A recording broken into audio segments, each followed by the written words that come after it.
Joined now by Tina Griffin, the counterculture mom, for our weekly segment. Counterculture mommy, how are you doing? I'm doing really good. I'm feeling pretty much like a mom, even though I was gone for half the week. So it was daddy and mommy for my husband Luke this last week. I was Wow. MIA. Wow. You using your feminine privilege to make your poor husband have to do all the I parenting. That's about it. I was hiding in a woods. This sounds really sketchy. With four other women doing a pop culture purge book. We have about 12 or Wow. 13 authors that are exposing what's going on with Hollywood, which we're obviously doing today as well. So yeah, MIA. But let's talk about what's going on in the culture today. We've got JoJo Siwa, and that's her looking over your shoulder. There she is, and that's her looking over your shoulder with her boa. This is what we would call an influencer. This is what we would call somebody who has so many followers, she's become an influencer of the next generation. Talk to me about her. Absolutely. There's so much stats here. I got to make sure I don't miss something. Almost any kid, tween, or teen girl knows who Siwa is. She actually has 3.6 billion views on YouTube, 10.8 million followers on Instagram, and 33.4 million followers on TikTok. And let me tell you, big tech is not censoring this chick. She is 17-year-old social media star entrepreneur who has a $1 billion brand and known for wearing big bows in her hair, like you said, who got her started in the TV show Dance Moms. She's come out very publicly on April 7th in People magazine saying she identifies as pansexual. Now, for those people that are like, what in the world is pansexual? Yes, I thought the same thing. Pansexual is not limited to sexual choice in regard to biological sex, gender, or gender identity. One more to add to the 71 gender choice options on Facebook.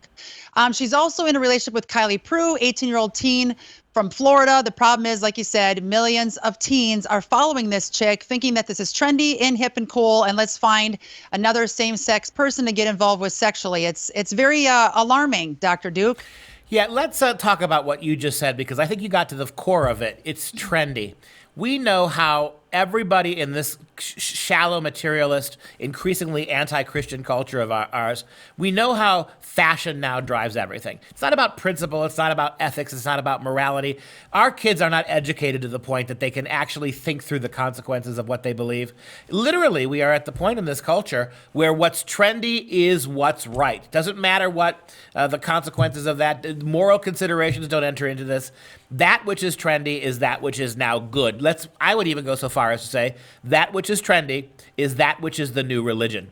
And so what you have to be accepted into the cool camp, you have to be a pansexual.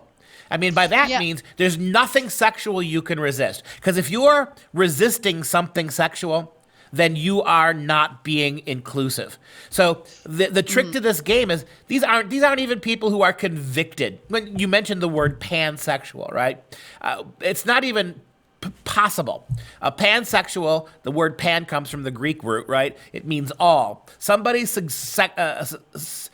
attracted sexually to everything that's just not true. It's a lie. And in an interview, here's my concern. She says, I think it's really cool that kids all around the world who look up to me can now see that loving who you want to love is totally awesome. And they're watching and hearing everything she says about being a part of the LGBTQ lifestyle. The consequences aren't revealed, which is what you just said. She says, I think this is the first time I felt so personally happy. Happy is overused. Now, here are the consequences. She's getting tons of media attention, praised because of her gay relationship and how happy it makes her. But we rarely hear about the statistics and that the media gushes over the opposite, the relationship, and not the statistics, which they have a responsibility to do that. I took broadcasting classes and got a BA in film and television broadcasting from Cal State University, Los Angeles. I was just talking with one of the people that is talking about the mainstream media brainwashing chapter of the book that we're working on right now, who's been in mainstream media for 2 decades. And she said, Tina, we went to college. I said, yep. And we learned about those laws that literally said, if you lie about the information you're promoting through media and you're harming a child in the process, which majority of this stuff is, you could be sued and thrown in prison. The problem is these laws are being broken. No one's doing anything about it. This is a cult that has no morality. What makes it so cultish is you become pansexual, you become transgendered, you become anything but what you are, right? This is, like I said, this is the new fad. And what do I mean when I say it's cultic? I mean, it strips any rational decision-making, any limiting arguments, any boundaries. This is, you're offering little kids radical freedom What kid won't take it? What kid won't think that your mom and dad is oppressive when you look at how what's being offered to you is the world? You are whatever you say you are. You, at any age, you can have these rewarding pansexual relationships. It really does. There's nothing more to say about this. And before we transition away from today, we would be remiss, Tina, if we didn't warn people about what TikTok's doing and to pay very close attention to April 24th. What's going on?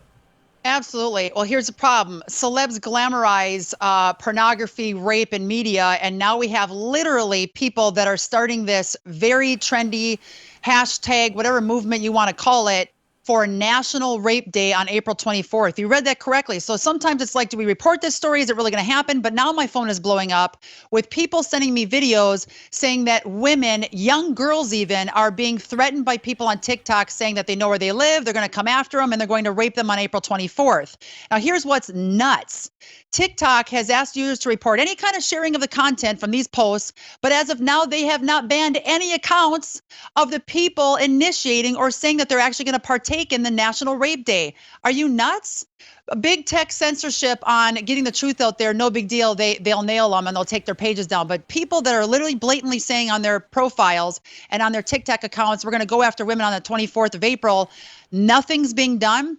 It should be that person thrown behind bars and TikTok as a whole for not blocking these people. You know as well as I do that if this was Rape for Trump Day, they'd all Absolutely. be already canceled. And so they're very selective. And I got to ask before we go, thanks. I want to thank you for warning us about this. Moms and dads, pay close attention to your kids on April 24th. Make sure they're safe and keep them away from this filth. In a moment, I'm going to give you a chance to tell people where they can find your information, Tina, and how they can download your app. I would ask this kind of somewhat rhetorical question. If you're a pansexual like JoJo Siwa is, does that mean that you also embrace the warped sexuality of people who want to rape girls for sexual pleasure on the 24th of April? Is that because pan means all? Does that mean you're all for that too, JoJo? That's you are so right on, and it's a very hypocritical foundation of what's being built and what is being promoted out of Hollywood. They'll say one thing and yet not honor the opposite story of people that don't want to rape other women, the people that want to protect young girls from this junk. Well, we know the truth. We know who wins in the end. And what I'd like to wrap up with, parents, please alert us. We have a Counterculture Mom app. We have a team of 24 people on there writing content daily and sending out notifications. This is a must. You must have it. And get premium when you download the app. We blast out notifications on pop culture alerts, trending news stories, and we also have an Inform Us section. That's how we found out about National Rape Day. The second it was said, parent noticed it, or actually a teen notified us through the app, through the Inform Us section. We were alerted to it and started blasting it out to the masses that have our network and get our updates. So download that app, be a part of the army that is growing majorly quickly because of the issues we have. We can fight back. Let's protect our kids. Dr. Duke, it's an honor every week to be doing this with you.